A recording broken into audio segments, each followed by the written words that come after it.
وضو ٹوٹے گا جب بھی یہیں سے ٹوٹے گا، کہیں ایک جگہ سے. تو آپ دیکھیں گے کیسے شیطان داخل ہوتا ہے، شہرت سے، دولت سے اور عورت سے. اور مولوی تو اکثر عورت اور دولت پہ مر جاتا ہے، شہرت پہ بھی مرتا ہے. ویورشپ کے لیے لکھتا ہے ریپلائی ٹو انجینئر محمد علی مرزا. تو یہ اشرف فاطمی خود بدعت ہے. ایران میں کتنے بڑے بڑے علماء ہیں جو نجی محفلوں میں، مجھے خود آ کے بتایا، جو کم سے پڑھ کے آئے ہیں ان علماء نے، وہ کہتے ہیں فراڈ ہے سارا، سیدہ فاطمہ کے قتل والا جو یہ پورا ڈھکوسلا ہے. لیکن کہتے ہیں لیکن اب یہ چونکہ پبلک میں بکتا ہے، ہم کیسے بتائیں؟ بالکل اس طریقے سے جس طرح اب بریلوی علماء یہ نہیں بتا سکتے کہ میلاد کے موقع کے اوپر یہ جو آپ نے جلوس جھنڈیوں کے ساتھ ساتھ یہ آپ نے جو زیارتیں لگانا شروع کی ہیں، پھر مکے اور مدینے کے ماڈل بنا دیے ہیں، اس سے بڑھ کے لوگ وہاں سامنے کھڑے ہو کے دعائیں کرتے ہیں، اس کا ریپلیکا سمجھتے ہوئے یہ سب بدعت ہیں. نجی محفلوں میں تو ہم آ کے کہتے ہیں بدعت ہے، لیکن کہتے ہیں اگر ہم کہیں گے تو ٹوکا اٹھا لے گی ہماری عوامی سرطان سے جدا. یہ ڈر ہر فرقے میں موجود ہے. ابان بن ابی عیاش ان کے نزدیک بھی جھوٹا، امام مسلم نے مقدمے میں لکھا ہے کہ یہ جھوٹا کذاب ہے، تبع تابعین میں سے ہے. اور 2 تبع تابعین کہتے ہیں کہ ہم نے 1000 حدیثیں لکھی ابان بن ابی عیاش سے. امام مسلم نے صحیح مسلم کے شروع میں مقدمے میں لکھا ہے. ان میں سے کہتے ہیں مجھے جب نبی اسلام کی خواب میں زیارت ہوئی تو آپ نے صرف 6 حدیثوں کی تصدیق کی، باقی 994 حدیث کے بارے میں کہا یہ سب جھوٹ ہے، میری طرف منسوب ہے. یہ وہ کذاب راوی ہے جس نے وہ سلیم کی کتاب کے بارے میں کہا جی میں منو جانے جاندے وہ کتاب دے گیا سی حضرت علی دا ایک صحابی تے اے اودے چ میں تانوں بیان کر رہا ہوں. اور پھر لاجیکلی ایک حالات و واقعات بھی تو بتا رہے ہوتے ہیں کون سے سسٹم میں کون سی چیز بیٹھ رہی ہے. بھائی حضرت علی رضی اللہ تعالیٰ عنہ اگر مصلح تھے، امت کی اصلاح چاہتے تھے، تو معاویہ کے خلاف تلوار کیوں اٹھائی؟ اس لیے کہ وہ سمجھتے تھے کہ یہ امت کی جمعیت کو توڑ رہا ہے. یہ رسول اللہ کے طریقے سے ہٹ گیا. جنگ صفین لڑی، ڈنکے کی چوٹ پہ لڑی، اور جا کے بڑھاپے کی عمر میں لڑی 60 پلس. اور جوانی کی عمر میں جب رسول اللہ کی وفات کے وقت صرف 34 سال عمر تھی مولا علی علیہ السلام کی، جب وہ جوان بھی تھے، طاقتور بھی تھے، بنو ہاشم پورا قبیلہ آپ کے پیچھے کھڑا ہوا تھا. جی صحابہ اور انصار آپ کو خلیفہ بھی بنانا چاہتے تھے. اس وقت حضرت علی نے تلوار اٹھا کے اپنا حق نہیں لیا. اگر یہ حق اس طرح تھا، اور الٹا آپ کہہ رہے ہیں کہ انہوں نے ان لوگوں کے ساتھ کمپرومائز کیا جنہوں نے ان کی بیوی کا قتل کیا، اور بیوی بھی صرف مولا علی کی وہ بیوی ہوتی تو شاید ٹالریٹ ہو سکتا. رسول اللہ کی بچی، بخاری مسلم میں حدیث، جنتی عورتوں کی سردار، حسن و حسین کی والدہ، اور کمپرومائز کون کر رہے ہیں؟ مولا علی. تفصیل کے ساتھ میں چاہتا ہوں کہ اس کے اوپر تھوڑا سا وقت آپ مجھے دیجیے. پہلی بات تو یہ ہے کہ جیسے آپ نے پوچھا کہ سیدہ سلام اللہ علیہا کا قاتل کون ہے، بالکل اہل تشیع کا یہ موقف ہے کہ سیدہ کی شہادت ہوئی ہے، بالکل ہوئی ہے. اور وہ اسے اہل سنت والجماعت کی چند جو دوسرے درجے کی کتابیں ہیں ان سے وہ ثابت بھی کرتے ہیں. جی، یہ جو شہادت کا واقعہ یہ ہمارے اول درجے کی کتابوں میں نہیں ہے. جی، اول درجے سے مراد یہ ہے کہ بخاری ہمارے مسلم میں اس درجے کی کتابوں کے جی، اندر جی. یہ واقعہ اس طرح موجود نہیں ہے. اب ہم آگے اگر ہم یہ چلیں تو ہمیں اس سے تو ہم اتفاق کرتے ہیں کہ رسول اللہ صلی اللہ علیہ وآلہ وسلم کے وصال کے بعد جو خلافت کا معاملہ ہے اس میں اختلاف ہوا ہے. ٹھیک ہے. یہ اہل سنت بھی مانتے ہیں اور شیعہ بھی اس کو جی جی، کتابیں یہی ہے. صحابہ کا آپس میں اختلاف ہوا. صحابہ کا اختلاف ہوا، بالکل. صحیفہ بنی ساعدہ ہوا. بالکل ہوا تھا. سب سے پہلے تو انصار نے جو ہے وہ اختلاف کیا تھا، ٹھیک ہے، سعد بن عبادہ نے. جی. تو وہ جو سقیفہ ہے، سقیفہ سے کوئی انکار کر سکتا ہے؟ نہیں کر سکتا. سقیفہ حقیقت پوری ہے. بخاری میں لکھی ہوئی بے ہے، شک. پوری صحیح مسلم میں بے لکھی ہوئی شک. ہے، ہماری تمام صحیح کتابوں جی، کے جی، اندر سقیفہ موجود ہے. اور سقیفہ کے اندر انصار اور مہاجرین کا کیا اختلاف تھا، مہاجرین یعنی قریش نے کیا استدلال کیا، اور پھر وہاں سعد بن عبادہ الخزرجی رضی اللہ تعالیٰ عنہ جو کہ جلیل القدر صحابہ کرام میں سے ہیں، اور رسول اللہ کی جنگوں میں سے جو جب جھنڈا ہوتا تھا وہ سعد بن عبادہ کے پاس ہوتا تھا. بے شک. اور انصار میں سب سے زیادہ سخی انسان یہ تھے، یعنی جو وہاں پہ جو مسجد نبی کے اندر رہنے والے جو صحابہ تھے، جو نادار صحابہ تھے یا جو مہاجرین تھے، ان کے گھروں کا جو کھانا ہوتا تھا وہ بھی سعد بن عبادہ کے گھر سے جایا کرتا تھا. بہت بہادر انسان. جی جی. تو ان کا جو موقف ہے، پھر ان کی جو شہادت ہے وہ حضرت عمر کے زمانے میں ہوئی ہے. جی جی. شام کے اندر ان کی شہادت ہوئی ہے. میرے خیال سے کنویں کے اندر ان کی جسم ملا تھا، جنات نے مار دیا تھا. ان ایک کو روایت وہ ایک کہتے ہیں کہ ایک جگہ پہ گئے، انہوں نے پیشاب کیا اور یا حمام میں گئے، جی. وہاں پہ ان کی پھر لاش ملی، اور پھر جنوں کی طرف سے ایک آواز آئی، قتلنا سید الخزرج سعد بن عبادہ رمیناہ بسہم فلم یخطئ فؤادہ. تو کوئی شخص کہتا ہے کہ ہم نے جنوں کی آواز سنی کہ اس نے جنوں کے لوگوں نے کہا کہ ہم نے خزرج کے سردار سعد بن عبادہ کو قتل کر دیا اور ہم نے ایسا تیر مارا کہ وہ سینے کے آر پار ہو. سینے کے آر پار. تو یہ ہماری تاریخ کی کتابوں کے اندر یہ بات ملتی ہے اور اہل سنت کی کتابوں میں ہے. بہرحال مختصر کرتا چلوں، ایک بات تو یہ ہے کہ خلافت پر اختلاف ہوا ہے، صحابہ کے درمیان میں اختلاف ہوا ہے. دوسری بات یہ ہے کہ مولا علی کا جو موقف ہے اس حوالے سے وہ بھی ہمارے بخاری کے اندر لکھا ہوا ہے کہ حضرت ابوبکر رضی اللہ تعالیٰ عنہ کی جو خلافت ہے اس حوالے سے امام علی علیہ السلام کا نقطہ نظر کیا ہے. سیدہ نے جب حضرت ابوبکر خلیفہ ہوئے تو سب سے پہلے جو واقعہ ہوا وہ فدق کا معاملہ ہوا ہے. ٹھیک ہے. جب وہ ان کو حق نہیں دیا گیا جو ان کا حق بنتا تھا تو سیدہ سلام اللہ علیہا، بخاری کی روایت ہے 4240 4241، سیدہ ناراض ہو گئی اور پھر وہ اسی طرح ناراضگی کی حالت میں ان کا وصال ہوا اور ان کا جنازہ امام علی علیہ السلام نے پڑھایا اور ولم یؤذن بہا ابا بکر، اور حضرت ابوبکر رضی اللہ تعالیٰ عنہ کو جنازے کی اجازت نہیں دی گئی. یہ بخاری کے الفاظ ہیں، آپ اس کو چیک کر سکتے ہیں، بخاری کے اندر موجود ہے. یہ موقف ہمیں بخاری سے بخاری میں آپ کہہ رہے ہیں حضرت ابو بکر کو اجازت نہیں ملی؟ یہ بخاری کے اندر موجود ہے. اچھا ٹھیک ہے. ٹھیک ہے، یہاں تک یہ دوسری بات ہمیں معلوم ہو گئی. آہستہ آہستہ ہم چیزوں کو سمجھنے کی کوشش کریں گا. اس سے ہمیں یہ معلوم ہوا کہ سیدہ ناراض رہی.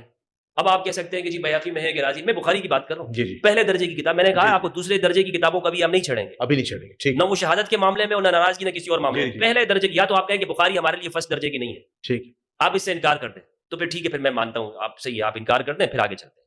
لیکن آپ مانتے ہیں کہ بخاری ہماری اول درجے کی کتاب ہے کتاب اللہ کے بعد.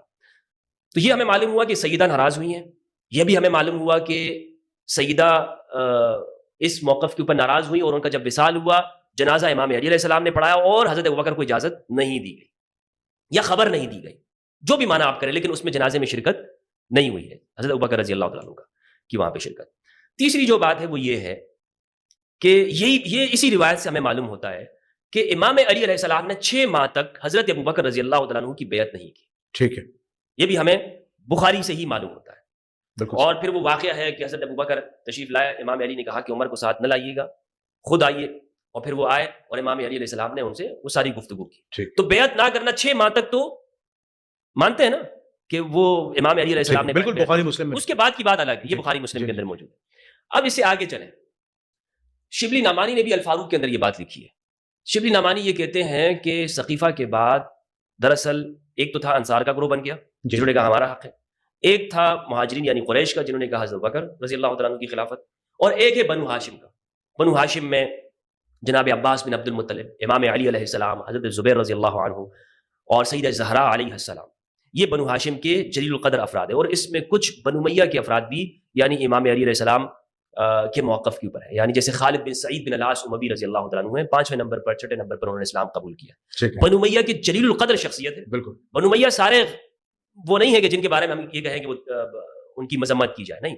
خالد بن سعید بن عاص رضی اللہ تعالیٰ عنہ یہ وہ شخص ہیں کہ جو سابقون الاولون میں سے ہیں، تو یہ امام علی علیہ السلام کی بہت قریب رہے ہیں. تو بہرحال بنو ہاشم کا یہ موقف ہے کہ اس میں ہمارا حق ہے، اور بنو ہاشم وہاں سیدہ سلام اللہ علیہا کے گھر میں جمع ہوا کرتے تھے. ٹھیک ہے، یہ اختلاف ہمیں معلوم ہوتا ہے. اسی طرح ہمیں یہ بات بھی معلوم ہوتی ہے بخاری کی 4241 نمبر کی روایت سے، امام علی علیہ السلام نے جب حضرت ابوبکر تشریف لائے نا تو حضرت ابوبکر رضی اللہ عنہ سے کہا کہ اس خلافت کو، اس امر کو ہم اپنا حق سمجھتے ہیں کہ ہم اس کے زیادہ حق ہیں، زیادہ حقدار. حضرت علی نے کہا، امام علی علیہ السلام نے کہا لیکن ولکنک استبددت علینا بالامر، لیکن آپ نے ہم سے اس امر میں استبداد کیا ہے. استبداد کا لفظ امام علی علیہ السلام نے استعمال کیا. اب استبداد کے آپ کچھ بھی معنی کرتے ہیں، زبردستی کریں، استبداد کریں، جو بھی ہے امام نے فرمایا کہ استبداد کیا ہے.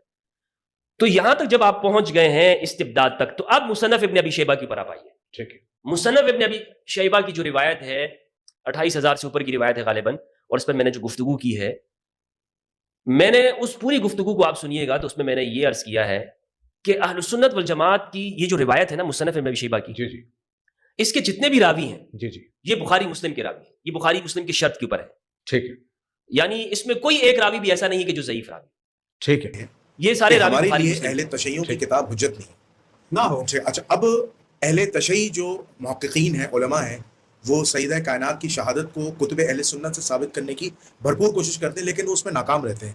وہ کہتے ہیں کہ آپ جو یہ دھمکی والی روایت ہے، اس دھمکی والی روایت پر محدثین کی جرح ہے. جو مصنف ابن ابی شیبہ میں روایت ہے اور اس کا جو راوی ہے اسلم العدوی قرشی، اسلم العدوی قرشی جو ہے وہ موقع کا شاہد ہی نہیں ہے، یہ محدثین کی جرح ہے. اور پھر اس کے بعد اگر اس روایت کو پورا پڑھیں تو اس روایت میں حضرت علی اور زبیر نے حضرت عمر کی دھمکی لگانے کے بعد ابو بکر صدیق رضی اللہ تعالیٰ سے بیعت کر لی تھی. تو جب بیعت ہو گئی تو پھر شہادت کیسی؟ ایسا نہیں ہے، روایت تو پوری ہے. ایسا نہیں ہے، کیونکہ اچھا اس میں ایک مسئلہ ہے، اس میں آپ کو بتاتا ہوں، اگر آپ مجھے اجازت دیں، اس میں مسئلہ ہے. دیکھیں بخاری میں جو امام زہری روایت لائے ہیں کہ سیدہ کائنات ناراض ہوئیں، غضبناک ہوئیں حضرت ابو بکر سے، اس کے بعد وصیت کی میرے جنازے پہ کوئی نہ آئے. اور اس روایت سے پتہ چلتا ہے کہ سیدہ کائنات کی طبعی موت ہوتی ہے. حضرت علی ان کا جنازہ پڑھاتے ہیں، ان کی تدفین کر دیتے ہیں. 6 مہینے تک حضرت علی ابو بکر کی بیعت نہیں کرتے. حضرت ابو بکر کو بلاتے ہیں حضرت علی اپنے گھر پہ، ان سے شکوہ کرتے ہیں. شکوہ کرنے کے بعد وہ مسجد نبوی میں جا کے ان کے فضائل پڑھتے ہیں، ابو بکر صدیق مولا علی کے فضائل پڑھتے ہیں، پھر بیعت ہو جاتی ہے. یہ پورا ایک واقعہ لکھا ہوا ہے. اب یہاں کانٹرڈکشن ہے واقعے میں. اہل سنت کی ایک روایت ہے مصنف ابن ابی شیبہ کی، اس میں سیدہ کائنات کی زندگی میں بیعت ہو گئی ہے. اور بخاری کے اندر جو زہری روایت لے کے آ رہا ہے اس میں بیعت 6 مہینے بعد ہو رہی ہے. تو اب دونوں روایتوں میں کانٹرڈکشن آ گیا. اب اہل تشیع علماء کس طرح اس میں سملرٹی پیدا کریں؟ دیکھیں یہ بات تو مسلم ہے نا کہ بھی فاطمۃ الزہرا بخاری، کیونکہ آپ کے پاس وہ کتاب ہے جیسے یہ ٹائٹل حاصل ہے کہ قرآن کے بعد سچی کتاب ہے. جی جی. اور اس میں یہ لکھا ہے کہ بھی فاطمۃ الزہرا غضبناک حالت میں گئیں اور امیر المومنین نے ان کا جنازہ خود پڑھایا. لیکن وہ طبعی موت ہے. نہیں، طبعی موت کا اس میں ذکر نہیں ہے نا. بات یہ ہے کہ اس میں شہادت کا بھی ذکر نہیں ہے. الزہرا کو کس بات پر ناراضگی تھی؟ اگر تو آپ بیعت کی بات کرتے ہیں تو جس بات پر بھی فاطمۃ الزہرا ناراض تھی وہ بات کیا تھی؟ کہ علی سے بیعت کیوں مانگی جا رہی ہے، اس بات پہ ناراض تھی یا کوئی اور معاملہ تھا؟ بخاری میں جو لکھا ہے وہ تو فدق کا معاملہ تھا. بخاری میں فدق کا معاملہ لکھا ہوا ہے. تو بات یہ ہے کہ رسول خدا صلی اللہ علیہ وآلہ وسلم کی بیٹی اگر طبعی موت دنیا سے گئی ہیں تو وہ کون سی بیماری تھی جس کی وجہ سے وہ گئی ہیں؟ کیا ان کے پاس لکھا ہوا ہے؟ نہیں، ایسا کچھ بھی نہیں لکھا ہوا. بھائی طبعی ہوتی ہے، بخار تھا، یہ مسئلہ تھا، بخار تھا. سبقات ابن سعد میں جو روایت وہ لاتے ہیں سنت کہ ان کو بخار ہوا. لیکن بخار تو آپ کو جو ہے نا زخمی حالت میں بھی ہوتا ہے. ہاں، بات یہ ہے کہ اگر تو یہ ساری چیزیں لکھ دی جاتی تو پھر تو معاملہ ہی حل تھا نا. جی جی. تو رسول اللہ صلی اللہ علیہ وآلہ، کیونکہ یہ معاملہ ایسا ہے کہ جب تک آپ پیچھے نہیں جائیں گے آپ کو بات سمجھ میں نہیں آئے گی. جی. میں اگر یہ کہتا ہوں کہ بی بی فاطمۃ الزہرا سلام اللہ علیہ پر حملہ ہوا تھا یا ان کے گھر پر حملہ ہوا تھا امیر المومنین، حقیقت وہ تو مدافع بن کر آئی امیر المومنین کی، تو اس وجہ سے وہ زخمی ہیں. اس سے پہلے ایک اور چیز ہوئی ہے جس پر دونوں متفق ہیں، سنی بھی شیعہ بھی، کہ رسول اللہ پر قاتلانہ حملہ ہوا تبوک کے موقع تبوک کے پر. موقع پر. جی. تو سوال یہ 12 ہے، منافقین والی جو حدیث ہے، سوال یہ ہے کہ رسول اللہ پر قاتلانہ حملہ کیوں ہوا؟ ان کے ساتھ کیا مسئلہ؟ اور رسول اللہ پر قاتلانہ حملہ ہوا، رسول اللہ نے ان کے چہرے بھی دیکھے، بالکل دیکھ سب کچھ ہوا، مسجد نبوی میں نماز ہی حذیفہ پڑھتے کو تھے. نام بھی لکھوایا. جی جی بالکل. آپ رسول اللہ نے ان کے خلاف کوئی کارروائی نہیں کی. کیوں نہیں کی؟ بس اتنی تنبیہ کی تھی کہ جنت میں کبھی داخل نہیں ہو سکتا. بات یہ ہے کہ وہ تو اپنی طرف سے اقدام قتل کر چکے، وہ تو اللہ کی مصلحت تھی، اللہ نے نہیں چاہا، لیکن وہ اپنی طرف سے قتل کر چکے. اللہ کے رسول نے ان کے چہرے دیکھ لیے، حضرت حذیفہ کو لکھوا دیا. حضرت حذیفہ کہتے رہے کہ یا رسول اللہ یہ معمولی بات نہیں ہے کہ انہوں نے آپ کو قتل کرنا چاہا ہے اور آپ انہیں سزا دلوائیں، ہمیں حکم دیں کہ ہم انہیں قتل کریں. رسول اللہ نے فرمایا حذیفہ خاموش رہو. پھر آگے بڑھے، وہی بات حضرت حذیفہ نے کہی کہ یا رسول اللہ یہ معمولی بات نہیں ہے کہ کوئی آپ کو قتل کرنا چاہے، یہ کچھ بھی کر سکتے ہیں یہ لوگ، آپ اجازت دیں ان کو قتل کیا جائے. رسول اللہ نے کہا کہ حذیفہ خاموش رہو. حتیٰ مدینہ پہنچ گئے. پھر حضرت حذیفہ نے کہا کہ یا رسول اللہ اب تو حکم کر دیں کہ ان لوگوں کو ان کی سزا ملے جو انہوں نے عمل کیا ہے کہ آپ کو قتل کرنا چاہا ہے. تو رسول اللہ نے فرمایا کہ حذیفہ خاموش رہو. یہ لوگ مجھ سے کیوں نہیں آ کے پوچھتے کہ وہ کون تھا جو آپ کو قتل کرنا چاہتا تھا؟ رسول اللہ کے ساتھ کتنے ادارہ صاحب تھے.